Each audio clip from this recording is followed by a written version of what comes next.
Shalom, selamat sore, saudara yang dikasihi Tuhan. Kita sampai pada minggu yang ketiga, masa Prapaskah, minggu-minggu Lent. Tema kita adalah The Path to Victory, ya, jalan yang menuju kepada kemenangan. Dan hari ini kita akan belajar dari Injil Yohanes pasal yang ke-14. Tapi saudara-saudara, ada sebagian kecil dari Yohanes pasal yang ke-13 yang akan saya baca karena semuanya merupakan satu kesatuan yang tidak bisa dipisahkan. Kalau saudara-saudara ada Alkitab, mari kita buka bersama-sama Injil Yohanes pasal yang ke-13, mulai dengan ayat yang ke-36. Dan kita akan baca sampai dengan Injil Yohanes pasal yang ke-14, ayatnya yang ke-14. Saya akan bacakan bagi saudara-saudara sekalian. Simon Petrus, masih ingat ya?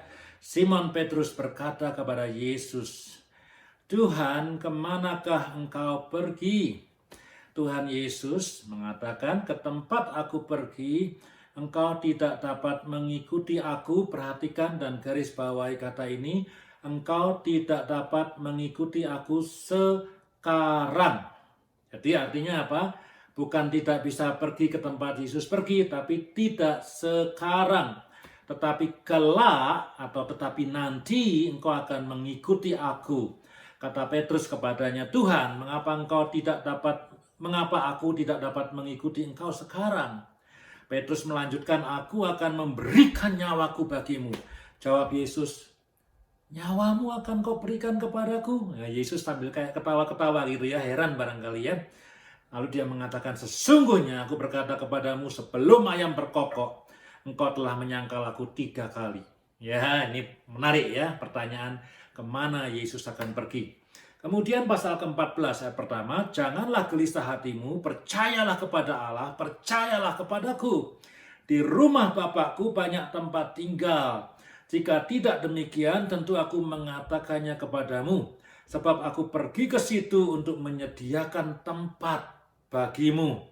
Dan apabila aku telah pergi ke situ dan telah menyediakan tempat bagimu, aku akan datang kembali dan membawa kamu ke tempatku, supaya di tempat di mana aku berada, kamu akan berada juga." Jelas ya? Jadi kemana akan pergi nanti endingnya itu akan bersama-sama dengan Bapa, dan Tuhan Yesus akan menyediakan tempat bagi kita semua. Bukan hanya menyediakan, dia akan menjemput kita. Ayat 4, "Dan kemana aku pergi, kamu tahu jalan ke situ." Thomas berkata, "Tuhan, kami tidak tahu kemana engkau pergi, jadi bagaimana kami tahu jalan ke situ?" Kata Yesus kepadanya, "Akulah jalan dan kebenaran dan hidup." Ini ayat terkenal sekali. "I am the way, I am the life, and I am the righteousness." Dan tidak ada seorang pun yang datang kepada Bapa kalau tidak melalui aku. Jadi artinya apa? The only way to that place is Jesus. Jadi Yesus mengumpamakan dirinya sebagai jalan, the way. Ya, ayat 7, "Sekiranya kamu mengenal aku, pasti kamu juga mengenal Bapakku. Sekarang ini kamu mengenal dia dan kamu telah melihat dia." Perhatikan, sekarang ini kamu telah mengenal Bapa dan kamu telah melihat Bapa. Ya, maksudnya apa? Kemudian ayat 8, kata Filipus kepadanya, "Tuhan, tunjukkan Bapa itu kepada kami. That's enough, itu cukup bagi kami." Kata Yesus kepadanya, "Telah sekian lama aku bersama-sama kamu, Filipus, namun engkau tidak mengenal aku. Barang siapa telah melihat aku, ia telah melihat Bapa. Bagaimana engkau berkata, tunjukkanlah Bapa itu kepada kami? Tidak percayakah engkau bahwa aku di dalam Bapa dan Bapa dalam aku? Apa yang kukatakan kepadamu, tidak kukatakan dari diriku sendiri, tetapi Bapa yang diam dalam aku. Dialah yang melakukan pekerjaannya." Ya, melalui Yesus dinyatakan pekerjaan-pekerjaan Tuhan. "Percayalah kepadaku bahwa aku dalam Bapa dan Bapa dalam aku. Dan setidak-tidaknya percayalah karena pekerjaan-pekerjaan itu sendiri." Ya, ayat 12, "Aku berkata kepadamu, sesungguhnya barang siapa percaya kepadaku, ia akan melakukan," perhatikan, "yang percaya kepadaku ia akan melakukan pekerjaan yang lebih besar daripada itu. Sebab aku pergi kepada Bapa. Dan apa juga yang kamu minta dalam namaku, aku akan melakukannya supaya Bapa dipermuliakan dalam anak. Jika kamu minta sesuatu kepadaku dalam namaku, aku akan melakukannya. Demikianlah firman Tuhan, Yohanes 13 ayat 36 hingga pasal yang ke-14, ayat yang ke-14. Saudara-saudara, dalam ayat-ayat yang kita baca tadi ada 3 tokoh, ada 3 murid Tuhan Yesus. Kalau sudah perhatikan ya. Yang pertama adalah Simon Petrus, yang terkenal sebagai murid Tuhan Yesus yang paling vokal, yang paling suka ngomong. Kadang-kadang ngomong sebelum mikir, ya, itu Simon Petrus. Temperamental, itu Simon Petrus. Kemudian ada juga murid yang kedua, yaitu Thomas. Thomas adalah seorang yang very realistic. Masih ingat kisah ketika bertemu dengan Yesus yang sudah bangkit, dia mengatakan, sampai aku mencucukkan jariku ke tanganmu yang berlobang, aku tidak akan percaya bahwa engkau adalah Yesus. Ya, jadi bagi Thomas semua perlu dibuktikan.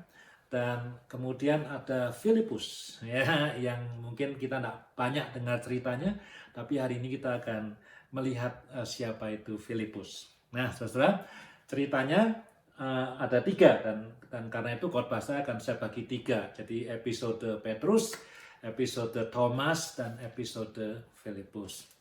Petrus kira-kira bertanya kepada Yesus, kamu mau kemana sih? Gitu ya. Ini kan sudah akhir, Yesus sudah mau mati, dia sudah menyuarakan kepada murid-muridnya, dia harus pergi, this is the time, the Son of Man will be glorified, dan semua itu yang kita sudah baca minggu-minggu yang lalu. Jadi Petrus ini nanya, kamu ini mau kemana sebetulnya? Ya, beritahu kepada aku kamu mau kemana. Dan Yesus mengatakan, kemana aku pergi, engkau tidak dapat ikut sekarang. Ya, loh, Petrus nih, wah ya, dia orang yang boasting gitu ya, orang yang emosional, orang yang asal ngomong. Dia bilang, Yesus, kalaupun aku perlu mati hari ini, aku mau mati, aku rela, willing to die. Yesus sambil ketawa gitu ya, saya mencoba mendramatisir. Yesus sambil ketawa-ketawa kecil bilang, are you sure you want to die for me now? Yesus bilang, besok sebelum ayam berkokok, kamu sudah menyangkal aku 3 kali. Ya, 3 kali kamu sudah menyangkal aku. Ya, nah saudara, itu Petrus. Tapi coba bayangkan, Petrus bukan orang yang menyangkal Yesus. Bayangkan Petrus orang yang setia dan orang yang memang sungguh-sungguh willing to die, berani mati saat yang bersamaan. Dan sekarang ini pada saat Yesus mati, aku juga mati, kata Petrus, dan itu dia katakan dengan sungguh-sungguh dan dia akan lakukan. Tetap Yesus mengatakan tidak sekarang, tapi nanti. Apa artinya? Artinya Yesus mengatakan kepada Petrus bahwa engkau masih harus hidup di dunia ini. Masih ada tugas yang kau harus lakukan di dunia ini. Kalau seandainya tugasnya Petrus sudah selesai semua, dan dia bilang, aku mau mati dengan engkau sekarang, Yesus bilang, ya silahkan mati sama aku deh, sama-sama kita ke surga, ketemu sama Bapa di sana. Tapi Yesus mengatakan, not now, belum sekarang. Masih ada tugas yang kau harus lakukan, Petrus, karena itu engkau harus hidup di dunia ini. Ya. Tapi Tuhan Yesus juga mengatakan pada ayat pertama sampai ayat keempat, dia mengatakan, nanti pada waktunya, kalau engkau sudah pada waktunya harus bertemu dengan Bapa, aku akan datang dan menjemput kamu.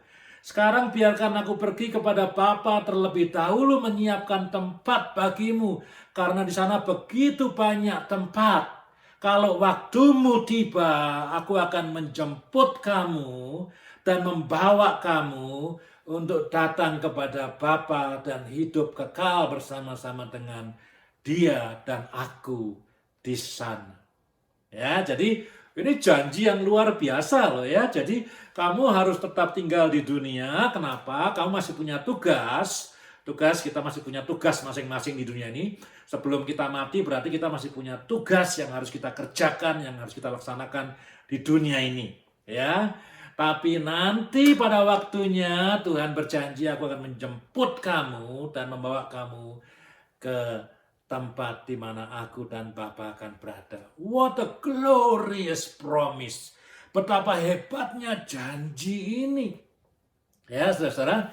Nah, kita selama hidup di dunia ini ya, kita punya banyak masalah ya, entah itu masalah finansial, entah itu masalah kesehatan, entah itu masalah relationship, entah itu apa saja.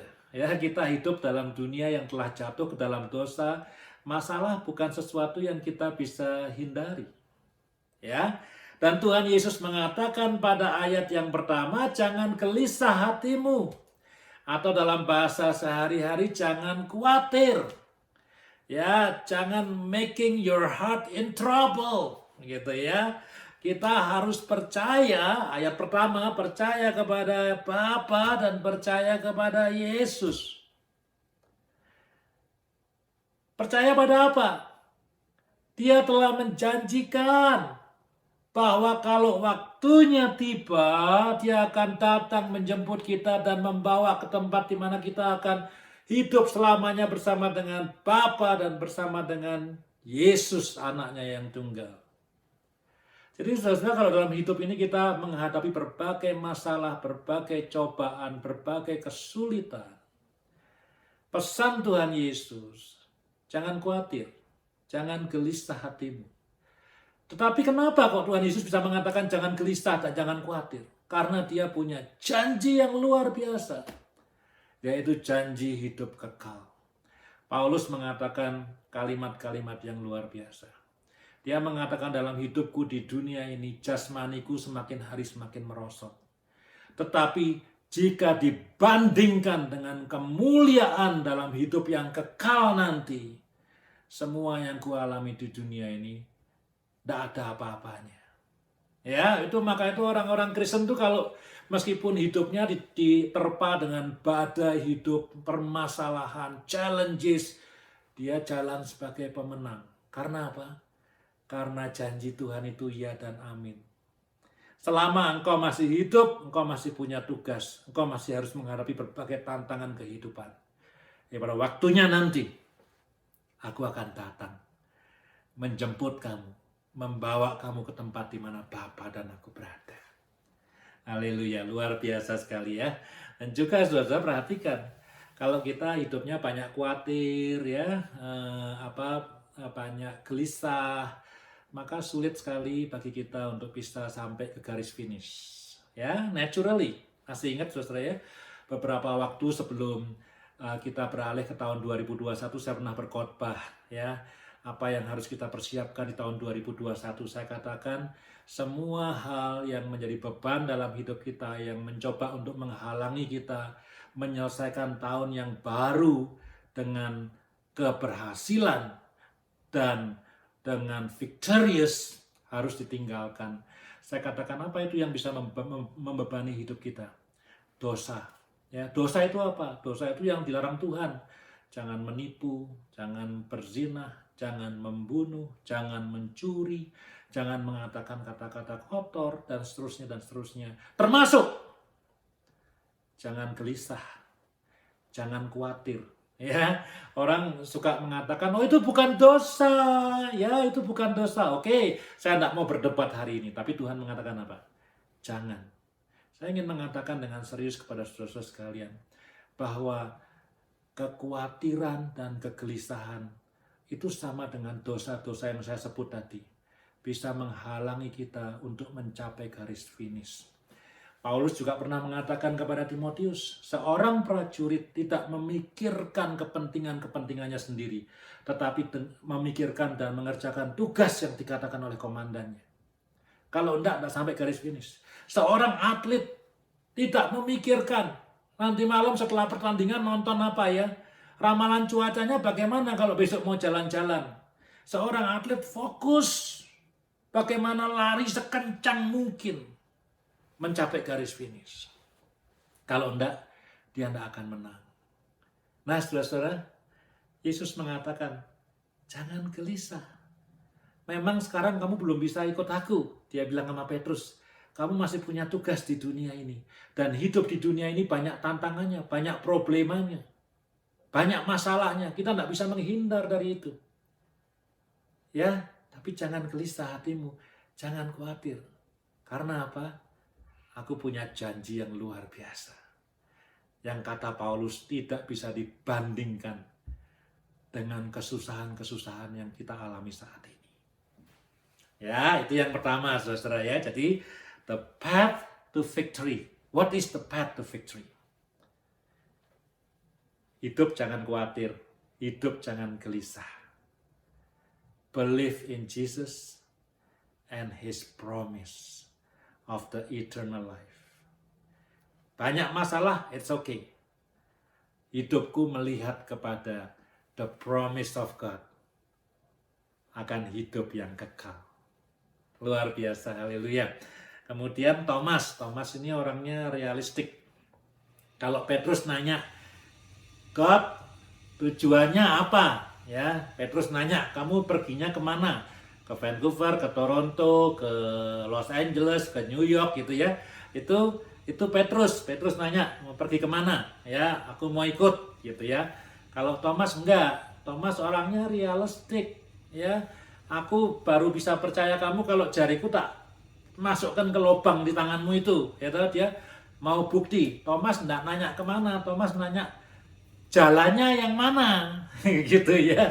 Jadi Thomas itu enggak nanya tujuan akhirnya, tapi jalannya yang mana. Ini kalau aku punya GPS, aku mesti set kemana? Ya, mesti lewat highway 2 atau highway 1 kalau di Calgary, mesti ke utara atau timur barat atau ke selatan gitu. Highway yang mana yang aku mesti ambil? Karena Thomas is a very realistic. Lalu ada jawaban Tuhan Yesus yang begitu hebat. Dia mengatakan, I am the way, I am the truth, and I am the life. Atau kebalik ya, I am the way, I am the life, and I am the truth. Bahasa Indonesia tidak terlalu bisa menggambarkan itu. Bahasa Indonesia mengatakan aku adalah jalan, kehidupan, dan kebenaran. Tapi dalam bahasa Inggris ada 3 the, ya, definite article. Jadi saya bukan sembarang jalan loh. I am the way. Saya bukan sembarang hidup. I am the life. Saya bukan sembarang kebenaran. I am the truth. The only truth. Ya, the only way, the only life.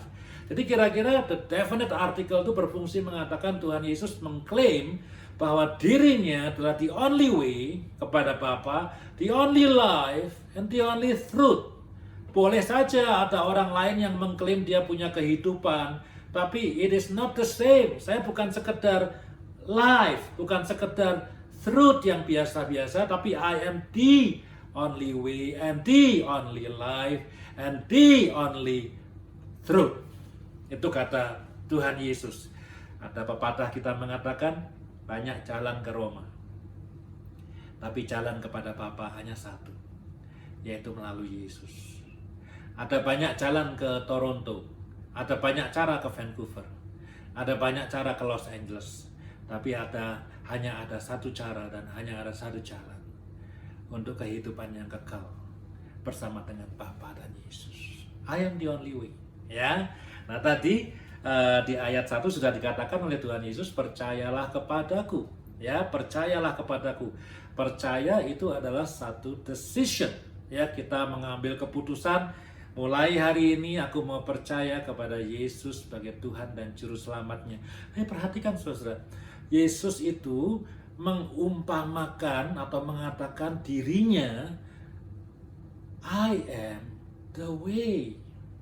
Dia adalah jalan. Jadi kita harus berjalan di jalan itu. Pertanyaan Thomas, Tuhan jalannya mana? I am the way. Kita harus berjalan, dan berjalan itu, atau sebetulnya kata berjalan dalam bahasa Yunani itu bisa diterjemahkan dengan hidup. Jadi berjalan bersama Yesus itu adalah hidup bersama Yesus. Kira-kira begitu. Jadi kalau kita memilih Tuhan Yesus sebagai the way, maka kita harus hidup sama seperti dengan Tuhan Yesus hidup. Memang kita tidak sempurna, tapi kita akan mentaati firman-Nya. Kita akan hidup dalam ketaatan. Kita akan hidup mencerminkan karakter Tuhan Yesus. Jadi saudara-saudara, untuk menuju kepada tempat di mana Bapa dan Yesus berada, yang ditanyakan Petrus tadi, jawaban kepada Thomas, you have to walk, you have to live in obedience. Memancarkan karakter Yesus, ya. Jadi itu jalannya. Pertanyaan Thomas itu jalannya, ya. Tadi kepada Petrus, percaya, jangan khawatir, ada janji. Tapi untuk sampai kepada that finish line, ini the way. Hidup seperti Yesus hidup. Kalau kamu hidupnya jalannya lain, you go to another way, maka you will arrive at a different destination. Kamu akan tiba di tujuan yang berbeda. Tapi kalau engkau jalan on that way, Jesus, living according to His character and obeying Him, maka kamu akan sampai kepada garis finish. Saya punya teman seorang hamba Tuhan, tahun yang lalu atau 2 tahun yang lalu dia mengatakan kepada saya, sekarang ini aku tidak suka untuk menyebut orang Kristen sebagai believer. Dia bilang gitu ya, aku tidak suka menyebut orang Kristen sebagai believer in Christ. Aku suka menyebut orang Kristen sebagai the follower of Christ. Ya, jadi believing itu is lebih daripada sekedar satu keputusan yang diambil dalam 1 detik saja.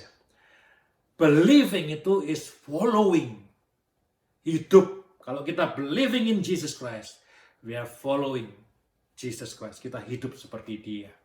Ya, jadi lebih dari sekedar, ya oke, aku percaya kepada Yesus, ya sebagai Tuhan dan Juru Selamat. Kemudian hidupnya tidak keru-keruan. Believing is deeper than that. Dan Yesus mengatakan, akulah jalan. Akulah jalan. Yesus bukan mengatakan, akulah tombol. Kamu pencet, tiba-tiba pindah ke surga. Yesus tidak mengatakan dirinya seperti saklar lampu. Kamu pencet, tiba-tiba semua berubah dari dunia pindah ke surga. Yesus mengatakan, I am the way. Kamu harus jalan, kamu harus melangkah, kamu harus hidup seperti aku hidup. Ya, Tuhan Yesus juga mengatakan bahwa I am the life. Dia sumber kehidupan yang sejati. Bahkan kematian tidak bisa mengalahkan Dia. Dia bangkit dari kematian. Itulah Yesus. Ya, orang lain boleh mengatakan, ini aku hidup, aku bernafas. Ya, tapi hanya Yesus yang bisa mengalahkan kematian. Dia hidup yang sejati. Dia juga mengatakan, I am the righteousness, the truth, kebenaran yang sejati. Ya, orang lain boleh mengklaim, inilah kebenaran, itulah kebenaran, itulah kebenaran, inilah kebenaran. Tapi Tuhan mengatakan, I am the truth. Ya, the only truth. Dan kau akan menemukan kebenaran hanya di dalam aku. Bukan di atas gunung. Bukan di dasar laut. Bukan di sekolah teologi. Ya, bukan di seminar-seminar. Bukan di pendeta yang terkenal. Bukan di khotbah yang hebat. The truth is only in Christ Jesus. Bukan hanya in, but He is the truth and the only truth. Ya, saudara, ingat ya. Jadi Yesus bukan tombol, bukan saklar, Dia jalan. We have to walk, we have to live according to His character. Hidup seperti Yesus. Yang ketiga Filipus nih, ya. Filipus nanya setelah jadi ini nyambung semua nih. Tadi Petrus nanya tujuannya kemana, kemudian si Thomas nanya jalannya yang mana gitu ya. Nah, setelah tadi diberitahu bahwa tujuannya itu supaya ketemu Bapa, ya, si Filipus ngomong, lah udah Yesus tunjukkanlah Bapa itu kepada kami. That's enough, itu cukup. Ya, kalau gitu ya tunjukkan aja lah Bapa itu kepada kami. Kok repot-repot amat sih, kata Filipus ya. Apa tunjukkan. Nah, Yesus ketawa-ketawa lagi gitu ya. Kayak tadi dia menjawab kepada Petrus, dia ketawa-ketawa lagi loh. Filipus, nih kalau pakai bahasa sehari-hari. Kamu itu sudah sama aku hampir 3 tahun. Kamu belum melihat Bapa ya? Heran Tuhan Yesus. Kamu tidak percaya ya bahwa Bapa itu ada dalam diriku. Dan diriku ada dalam Bapa. Kamu tidak lihat semua pekerjaan yang aku lakukan ya. Membangkitkan Lazarus, memberi makan 5.000 orang, menenangkan badai di Danau Galilea, menyembuhkan yang kusta, yang buta, yang lumpuh, yang tuli, yang bisu. Kamu tidak melihat itu. Itu kan pekerjaan-pekerjaan Tuhan. Pakai kuasa Tuhan itu. Kalau manusia biasa tidak bisa melakukan itu. You don't see it, or you didn't see it, kata Yesus. Heran. Kamu tidak melihat Bapa bekerja. Padahal aku sudah melakukan begitu banyak keajaiban. Kamu tidak lihat itu. Yesus heran. Yesus mengatakan, "Hei Filipus, semua yang keluar dari mulutku, itu isi hatinya Bapa." Tadi itu kita baca tuh. Bukan kehendakku sendiri, but the will of God. Hei Filipus, semua yang aku lakukan tuh mujizat-mujizat semua tuh. Itu pekerjaan-pekerjaan Bapa. Dan terjadi karena kuasa Bapa. Masa kamu masih belum melihat? Saudara, ini firman luar biasa sekali ya. Tadi sudah dikasih tahu tujuannya apa, sudah dikasih tahu jalannya, harus hidup bagaimana. This is the assignment, this is the homework. Ini tugas, the task of every Christian selama kita masih hidup di dunia ini. Apa itu? Kita dipanggil untuk melakukan pekerjaan-pekerjaan Tuhan.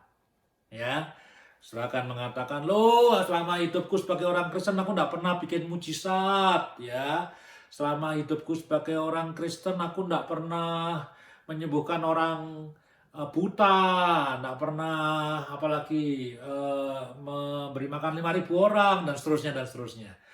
Tentu tidak sama, saudara-saudara ya, tidak apa namanya, jangan kemudian ditranslate langsung. Oh kalau gitu saya mesti hidup seperti Tuhan Yesus, bangkitkan orang mati, bukan seperti itu maksud saya, ya.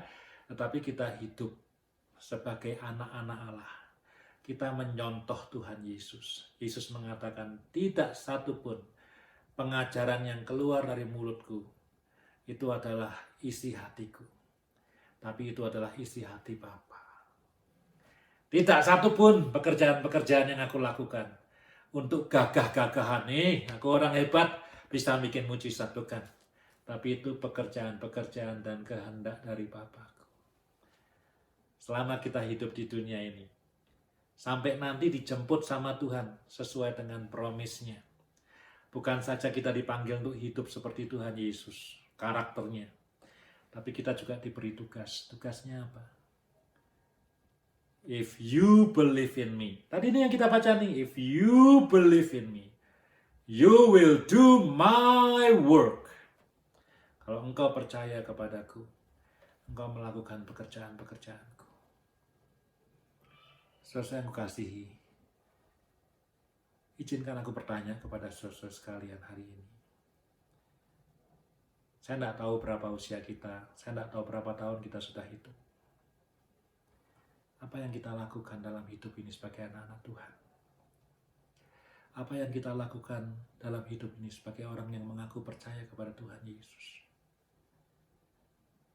Sudahkah kita melakukan pekerjaan-pekerjaannya? Kalau saya tanya, apa itu pekerjaan-pekerjaan Bapa? Baca Alkitab. Sudahkah kita mengasihi orang lain seperti kita mengasihi diri sendiri? Sudahkah kita mengampuni orang-orang yang bersalah kepada kita? Sudahkah kita berbuat baik dan berbuat murah hati kepada orang lain? Bukan hanya yang baik, tapi juga orang-orang yang menjahati kita. Sudahkah kita menjadi saksinya di dunia ini? Sudahkah kita memberitakan Injilnya kepada orang-orang yang belum percaya kepada Yesus? Atau kita sibuk cari uang hanya untuk hidup sendiri, hanya untuk bisa menikmati kehidupan yang sementara ini? Yesus mengatakan dengan tegas sekali, if you believe in me, you will do my work. Kalau engkau percaya kepadaku, Aku bukan tombol, aku bukan saklar, aku jalan.